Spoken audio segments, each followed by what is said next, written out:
अस्सलामुअलैकुम dear student, कैसे हैं आप सब। उम्मीद है कि आप सब खैरियत से होंगे। आज हमने real analysis one lecture number third chapter number two Robert G Bartle की बुक से स्टार्ट करना है। Lecture number two previous lecture में मैंने आपको एक थ्योरम जो है वो डिस्कस किया था। Theorem number I think 2.1.2 1.3। आज हमने रैशन और इरेशन के बारे में पढ़ना है, डिस्कस करना है कि रैशन और इरेशन नंबर क्या होते हैं।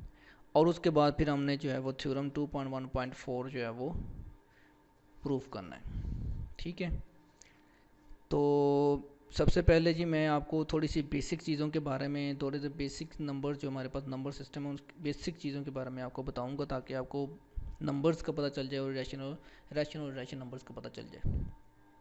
ठीक है, तो लेक्चर स्टार्ट करने से पहले आप सबसे मेरी गुजारिश है कि आप सब मेरे इस चैनल को लाजमी सब्सक्राइब करें, जिसका नाम मैथ पॉइंटर है।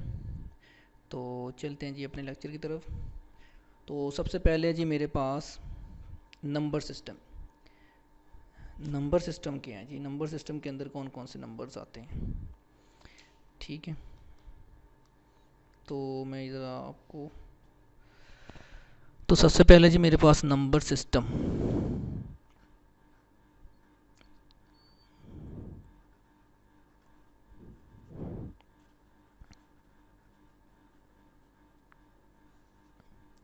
ये जस्ट मैं आपको सिर्फ आपकी जो बेस है वो बनाना चाहता हूँ। अदरवाइज़ ये हमारे लेक्चर का हिस्सा नहीं है, लेकिन रैशन और रैशन जो है वो हमारे लेक्चर का हिस्सा है। ठीक है, लेकिन आपको इन नंबर्स के बारे में भी पता होना चाहिए। अच्छा जी, नंबर सिस्टम के अंदर कौन कौन से नंबर आते हैं जी? सबसे पहले जी, तो नंबर सिस्टम जो है उसके अंदर दो तरह के नंबर होते हैं जी। कौन कौन से जी? एक होता है मेरे पास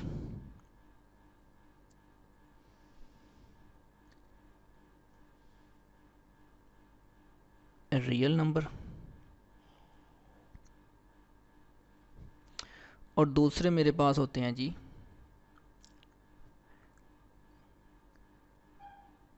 कॉम्प्लेक्स नंबर्स। ठीक, अब इनकी भी आगे जो है वो आप टाइप्स कह सकते हैं। ठीक, या जिन किन से ये बनते हैं। तो रियल नंबर जो है वो रैशनल और इरेशनल को यूनियन करके रियल नंबर बनता है जी। ठीक है जी,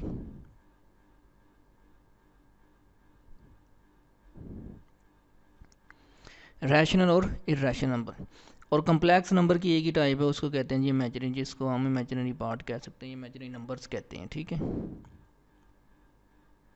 इमेजिनरी नंबर्स जो इमेजिन किए जाते हैं बस। अब उसके बाद आगे रैशनल की टाइप्स आ जाती हैं स्टार्ट। रैशनल की पहली टाइप है जी इंटीजर, कि इंटीजर से रैशनल नंबर बनते हैं। इंटीजर की आगे टाइप है जी होल नंबर।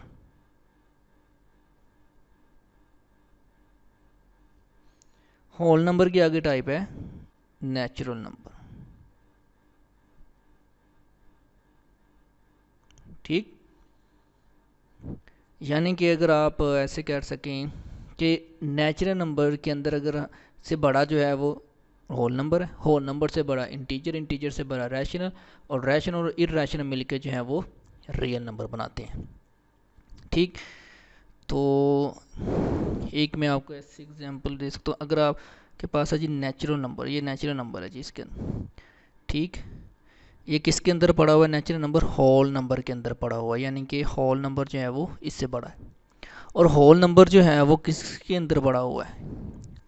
वो इंटीजर के अंदर पड़ा हुआ है। ठीक, इंटीजर जो है वो किसके अंदर पड़ा हुआ है? इंटीजर जो है वो रैशनल नंबर के अंदर पड़ा हुआ है। और इस साइड पे इर्रेशनल नंबर पड़े हुए हैं। रैशनल और इर्रेशनल नंबर क्या होते हैं वो आगे मैं उसकी डेफिनेशन आपको बताऊंगा। ठीक, तो उसके बाद ये दोनों जो हैं, इन दोनों का जब हम यूनियन करते हैं कि Q union Q dash is equal to real number. ठीक, कम्प्लेक्स नंबर की अभी हम बात नहीं करेंगे, कम्प्लेक्स नंबर जो है हम कम्प्लेक्स की बुक में इंशाल्लाह बात करेंगे। तो जब हम इन दोनों का करते हैं तो इसका मतलब ये हुआ कि ये सारे के सारे मेरे पास रियल नंबर कहलाएंगे। ठीक है, एक और बात, रियल नंबर बड़े हैं या कॉम्प्लेक्स नंबर बड़े हैं, तो ये याद रखें हमेशा कि जो कॉम्प्लेक्स नंबर है वही सबसे बड़ा नंबर है, उसके बाद ही रियल नंबर आता है। ठीक है, आगे जो मेरे पास कुछ नंबर्स हैं मैं उनके बारे में आपको सिर्फ बता देता हूँ। आगे हमने रैशनल इरेशनल के बारे में पढ़ना है, उसकी टाइप्स के बारे में पढ़ना है, तो इसलिए सिर्फ मैं जस्ट उनको आपको डिफाइन नहीं करूँगा कि नेचुरल नंबर, होल नंबर और इंटीजर क्या होते हैं जी। नेचुरल नंबर का तो आपको पता ही होगा कि कैपिटल एन से ज़ाहिर करते हैं, और ये कहाँ से स्टार्ट होते हैं, 1 से स्टार्ट होते हैं, 1 2 3 एंड सो ऑन। उसके बाद आ जाता है मेरे पास होल नंबर। होल नंबर के अगर नेचुरल नंबर के अंदर हम ज़ीरो ऐड कर दें तो वो मेरे होल नंबर आ जाते हैं। ठीक, उसके बाद आ जाता है जी मेरे पास इंटीजर। इंटीजर को आप दो तरह से लिख सकते हैं, एक तो ऐसे लिख सकते हैं जी 0 plus minus 1 plus minus 2 plus minus 3 and so on, एक तो ये तरीका है। ठीक, और एक ये भी तरीका है जी, आप इसको ऐसे लिख लें -3 -2 -1 0 1 2 3 एंड सो ऑन, ऐसे लिख सकते हैं आप। उसके बाद आ जाता है जी मेरे पास रैशनल नंबर। रैशनल नंबर की डेफिनेशन क्या है कि सबसे पहले जी मेरे पास x, जबकि x इज इक्वल टू कोई नंबर होगा वो p बटा q की फॉर्म में होना चाहिए, वेयर जो p है और q है ये दोनों के दोनों क्या होने चाहिए, इंटीजर होने चाहिए, एंड जो q है वो नॉट इक्वल टू 0 होना चाहिए, अगर 0 हो गया तो वो अनडिफाइंड हो जाएगा। उसके बाद आया था जी मेरे पास इर्रेशनल नंबर। इर्रेशनल नंबर में कौन से होते हैं जी कि x not equal to p बटा q। ठीक है, और p वेयर p और जो q है वो बिलोंग करे z को, and q not equal to 0। ठीक है, उसके बाद आता है जी मेरे पास रियल नंबर कि रैशनल और इर्रेशनल को का यूनियन मिला के जो है वो रियल नंबर बनते हैं। ठीक है, तो ये तो था जी मेरा नंबर सिस्टम। नंबर सिस्टम के बारे में मैंने आपको बताया, थोड़ा सा आपको टच दिया है, बेसिक चीज़ें आपको बताई हैं थोड़ी सी। अब आ गया जी मेरे पास रैशनल और इरेशनल नंबर्स। रैशनल और इरेशनल नंबर्स के आगे क्या टाइप्स हैं।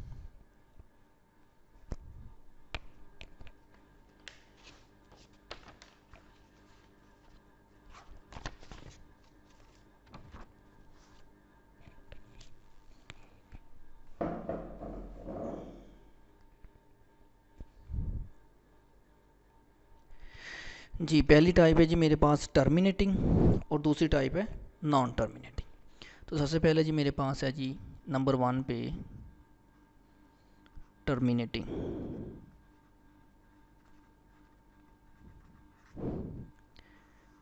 कि टर्मिनेटिंग जो टाइप है वो क्या है।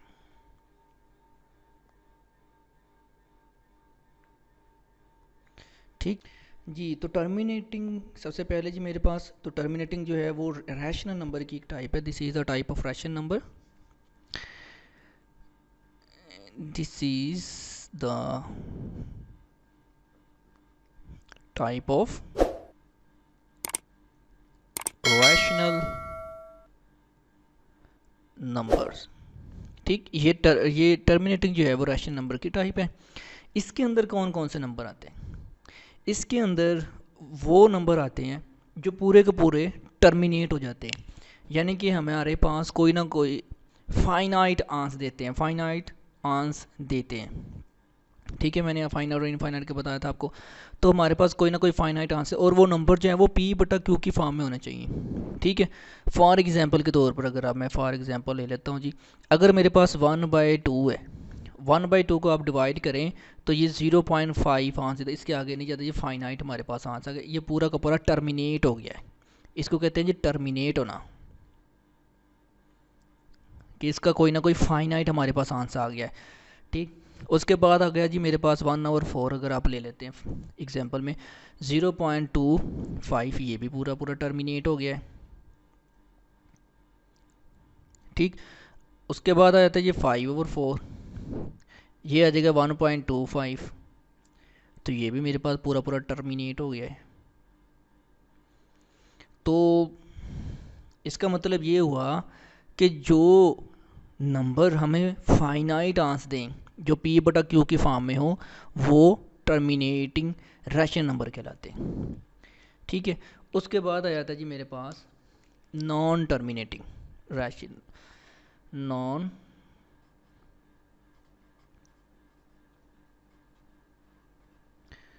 Terminating non terminating number. ठीक,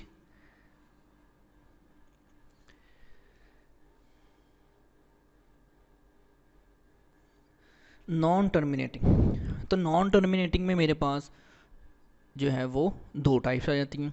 तो नॉन टर्मिनेटिंग में पहली टाइप है मेरे पास, टाइप नंबर ए कर लेता हूँ उसको जी। ये कौन सी है जी मेरे पास? रिकरिंग। कौन सी है जी? Recurring numbers. रिकरिंग नंबर्स आपने पढ़े हैं जी 9th-10th के अंदर, जो रिपीट हो रहे होते हैं। ठीक है, तो इसके अंदर कौन से टाइप्स है, कौन से नंबर्स आते हैं रिकरिंग नंबर में? इसके अंदर ये भी, this is another type of rational number, this is another type of rational number. तो ये भी रैशनल नंबर की एक टाइप है। ठीक है, तो इसके अंदर कौन से नंबर आते हैं? फॉर एग्जांपल अगर मेरे पास 1/3 है, पी बटा क्यू की फॉर्म में है, रैशनल नंबर है, तो 1/3 का जो आंसर मेरे पास 0.333 एंड सो ऑन होता है। तो हम इसको क्या करते थे, हम 0.3 के ऊपर बाहर लगा देते होते 3 के ऊपर, कि ये आगे से आगे चलता जा रहा है। इसका मतलब ये हुआ कि ये नॉन टर्मिनेटिंग है और रिकरिंग नंबर है। ठीक, यानी कि इसका जो आंसर है, यानी कि ये वाला जो नंबर है, ये तो एक तो टर्मिनेट नहीं हुआ पूरा पूरा, यानी कि फाइनाइट कोई हमारे पास आंसर नहीं आया, और उसके बाद जो आंसर आया है वो रिपीट ही हो जा रहा है बार बार बार बार, 3 अब हमें नहीं पता कि 3 कहाँ तक जा रहा है। ठीक है, क्या कहते हैं, इनफाइनाइट है। ठीक है, तो ये मेरे पास कौन सा होगा जी? ये होगा मेरे पास नॉन टर्मिनेटिंग रिकरिंग नंबर। ठीक है, non terminating recurring rational number आप कह सकते। उसके बाद आया था जी मेरे पास, कोई और एग्जांपल ले लेते हैं, मैं एक और आपको एग्जांपल देता हूँ। 2/3 ले लें आप। 2/3 जब 0.6666 एंड सो ऑन। ठीक, तो इसको हम कैसे लिखेंगे? 0.6 के ऊपर बार लगाते हैं कि ये बार जो है वो 6, यानी कि ये ज़ाहिर करता है कि जी 6 जो है वो लामहदूद है एंड इनफाइनाइट है।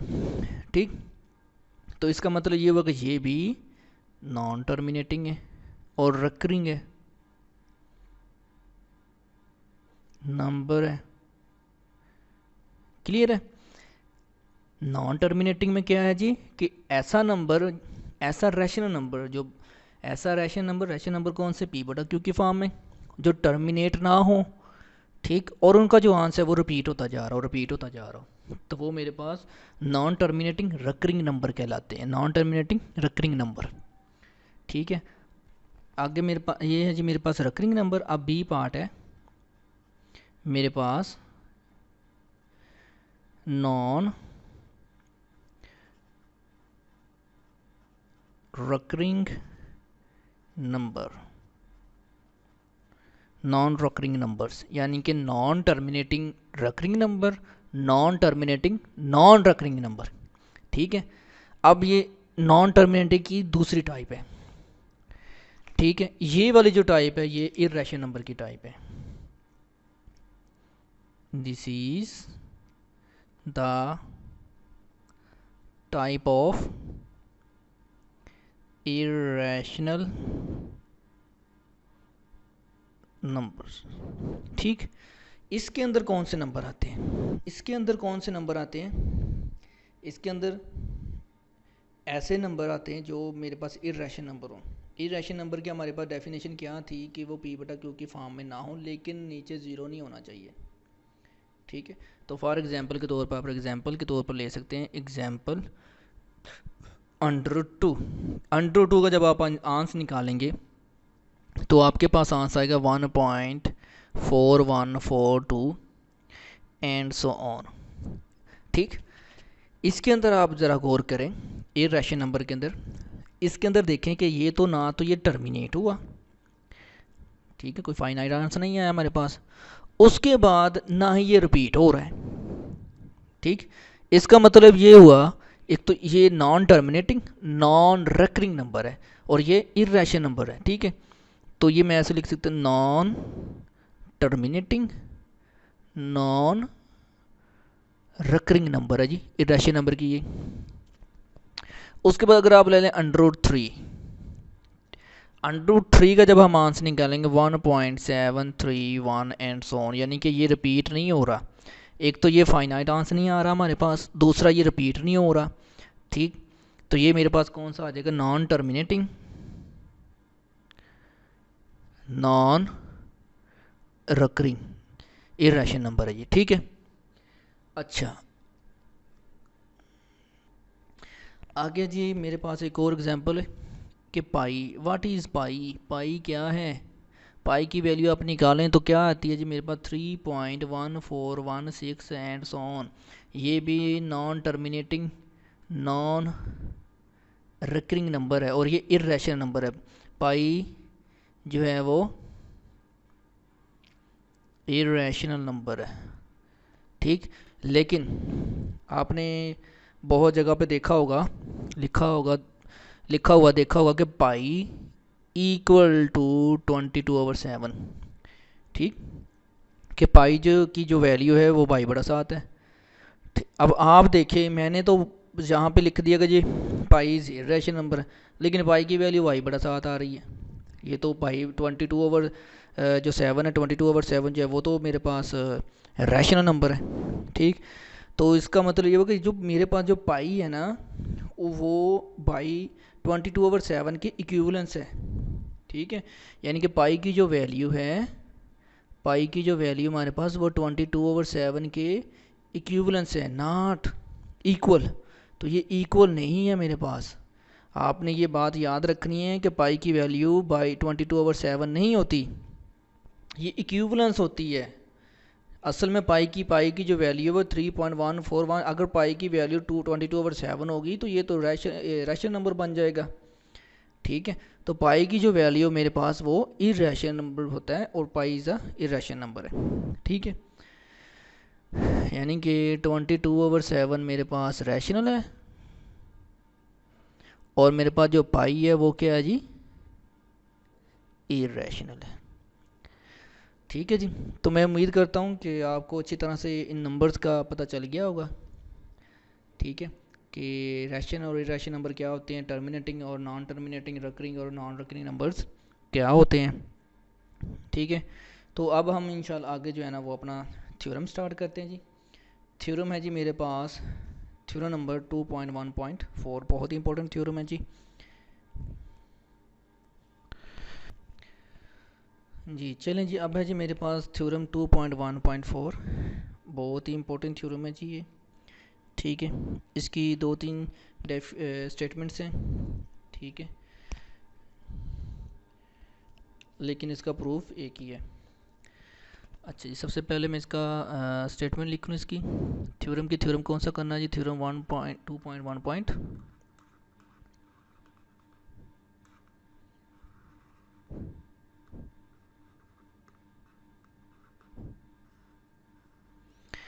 अच्छा जी, स्टेटमेंट में हमें क्या कहता है, स्टेटमेंट में हमें ये कहता है जी there does not exist a rational number are such that r square is equal to 2 और r is equal to under 2। ठीक, आपको वो अंडर यहाँ पे 2 की जगह पे 3 कर दे, कुछ और कर दे, और यहाँ पे r की जगह पे वो कुछ और भी लिख सकता है। ठीक है, तो ये आपने ज़रा ख्याल रख लेना है पेपर के अंदर।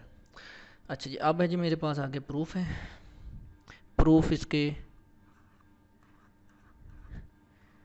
प्रूफ जो है वो स्टार्ट करते हैं। इसके 2 प्रूफ हैं जी।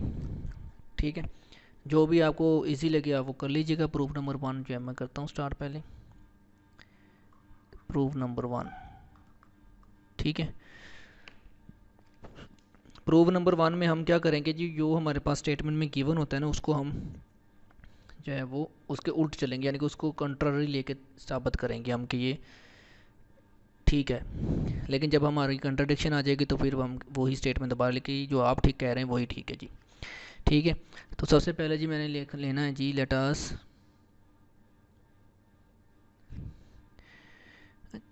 we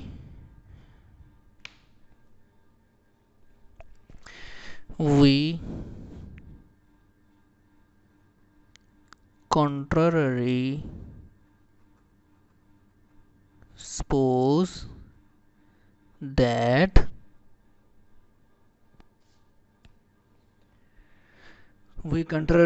that there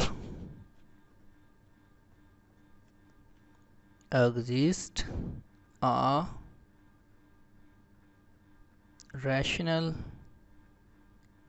number are such that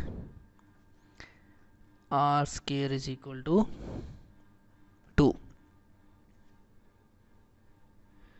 r square is equal to 2। so by definition किसकी, रैशनल नंबर की, कि r is equal to p बटा q, where p q belong to integer और q not equal to 0 and p comma q is equal to 1, यानी कि आप कह सकते हैं कि इसका कोई भी कॉमन फैक्टर नहीं, p and q have no common factor, यानी कि आप कह सकते हैं जी p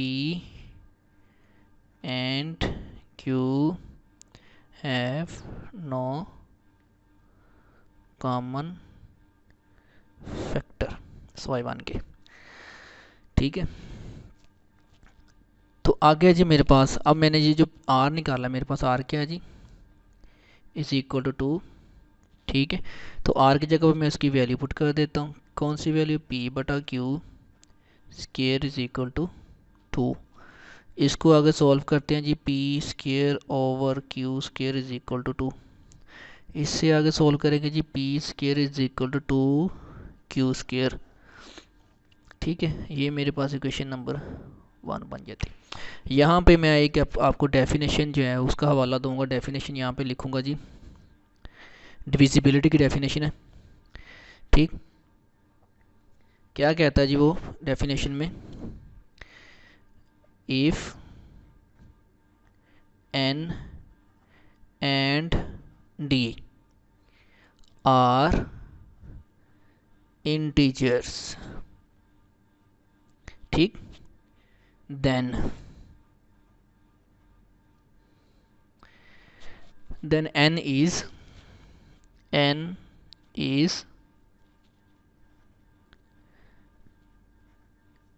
divisible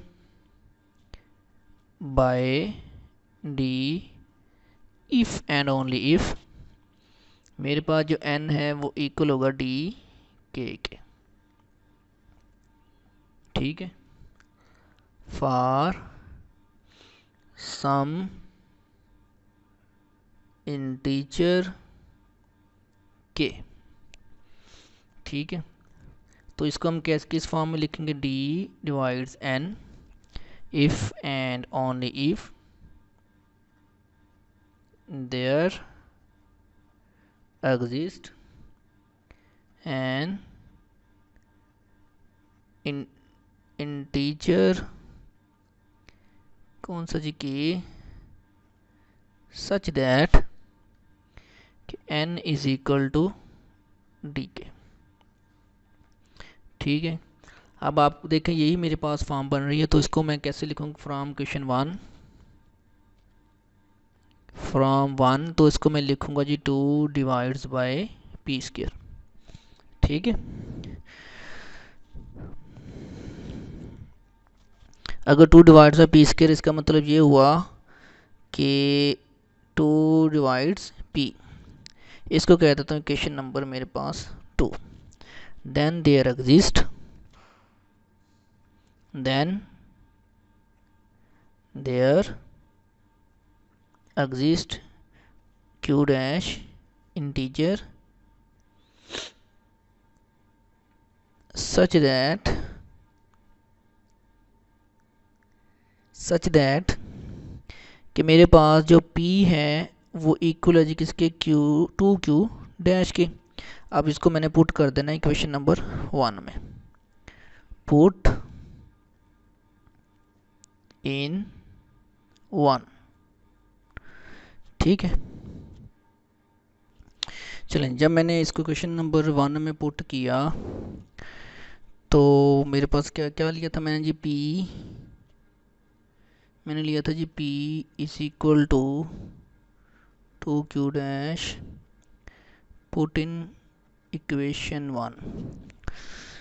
ठीक है, तो ये हो जाएगा जी 2q dash square is equal to 2q square. ठीक है,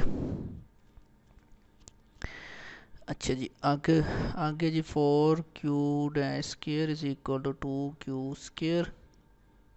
तो 2 को आप नीचे इसके डिवाइड कर दें, इधर आ जाएगा q स्क्वायर, तो q स्क्वायर मेरे पास आ जाएगा जी 2q डैश स्क्वायर। ठीक है, तो ये मैंने, अच्छा जी, अब यहाँ पे फिर मैंने डिविजिबिलिटी की जो है वो डेफिनेशन अप्लाई की। ठीक है, तो q डैश मैंने कोई इंटीजर से लिया था, तो ये डिवाइड्स, फिर इसकी भी डेफिनेशन के हिसाब से जो फॉर्म बनेगी वो 2q डैश। इसका मतलब ये हुआ कि जी ये डिवाइड्स करेगा q को, तो ये मेरे पास इक्वेशन नंबर 3 बन गई। अब आप देखेंगे क्वेश्चन नंबर जो मेरे पास 2 थी, p डिवाइड्स 2 डिविजिबल बाय 2 और q डिविजिबल बाय 2, इन दोनों का जो कॉमन फैक्टर वो तो सेम निकल रहा है, हालांकि मैंने तो कहा था कि p and q have no common factor. ठीक है, तो इसका मतलब कि इन दोनों का जो कॉमन फैक्टर वो तो सेम निकल रहा है।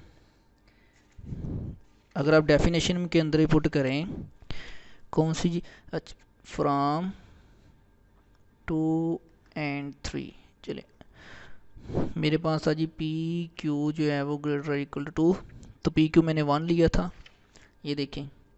ठीक है, तो ये ग्रेटर और इक्वल टू 2 हो गया, इसका मतलब कि 1 जो है वो बड़ा है 2 से, ही तो गलत है, तो this is contradiction.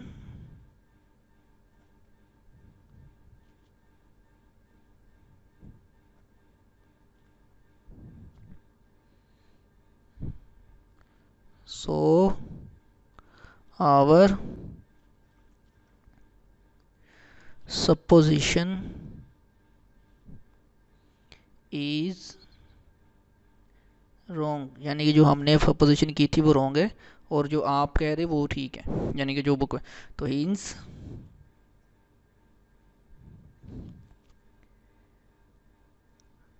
Under 2 is an irrational number, thus there does not exist a rational number r square is equal to 2 ORR, R is equal to under root 2, तो which is proved.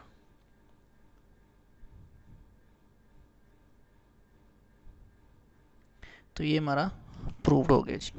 ठीक है, अब मैं start कर लूँगा proof number 2. ठीक है, जो दोनों में से जो आपको इजी लगे वो आप कर लीजिएगा.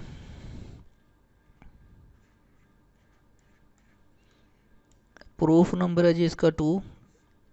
दूसरे तरीके से हम कैसे इसको सोल्व कर सकते हैं,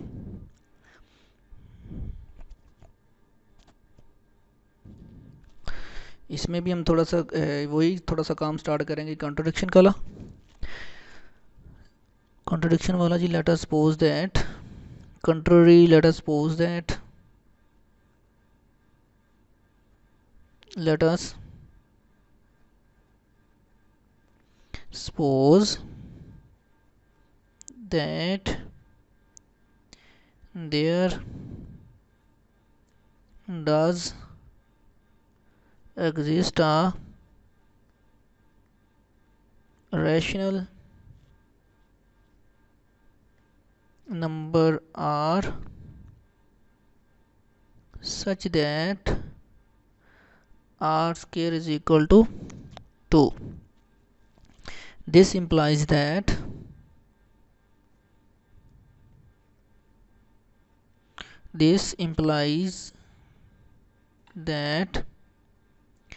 we can write as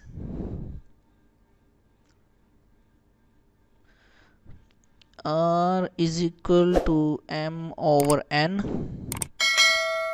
where M, N belong to Z and M, N have no common factor.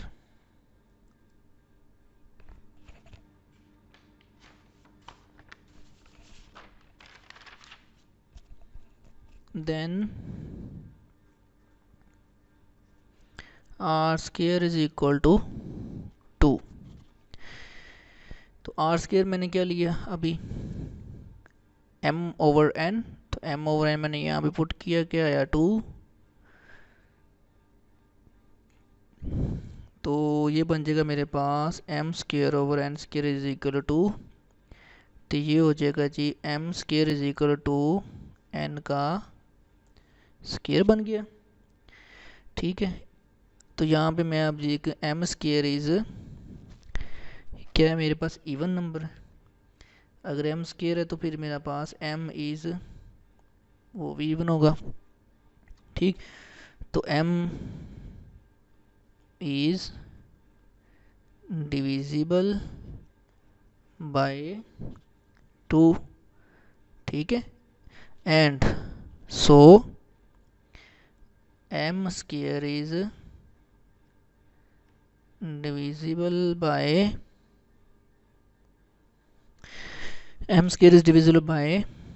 4. तो M square अगर डिविजिबल बाय 4 तो M square किसके बराबर था, 2n. तो इसका मतलब 2n square is divisible by 4 and so n square is divisible by 2. ठीक है, बिकॉज क्योंकि जो मेरे पास m स्क्वायर था वो 2n का स्क्वायर के बराबर आया. इसका मतलब ये हुआ कि जो मेरे पास n स्क्वायर है वो भी इवन है. ठीक, तो जब n स्क्वायर तो n भी इज इवन है. ठीक है, इसका मतलब ये हुआ कि जो मेरे पास जो m and n have both common factor, कि दोनों का कॉमन फैक्टर 2 निकल आया. Common factor 2. ठीक है, तो विच इज़ कंट्रोडिक्शन हो गई, विच इज़ कंट्राडिक्शन,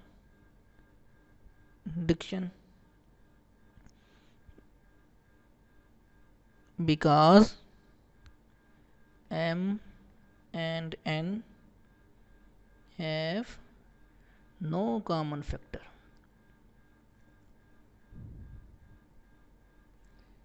ठीक है, hence there does not exist a rational number or such that r square is equal to 2 over r is equal to root 2। तो ये तो था जी मेरा दूसरा प्रूफ। दोनों में से आपको जो इजी लगे आप वो कर लीजिएगा। ठीक है जी, तो ये तो था जी मेरा थ्योरम नंबर 2.1.4।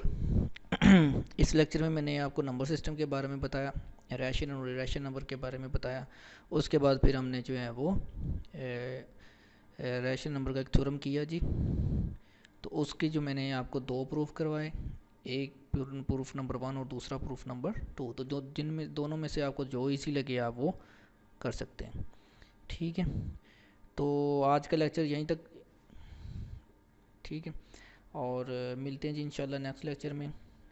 तब तक के लिए अल्लाह हाफिज़ और अपना ख्याल रखिएगा जी। शुक्रिया।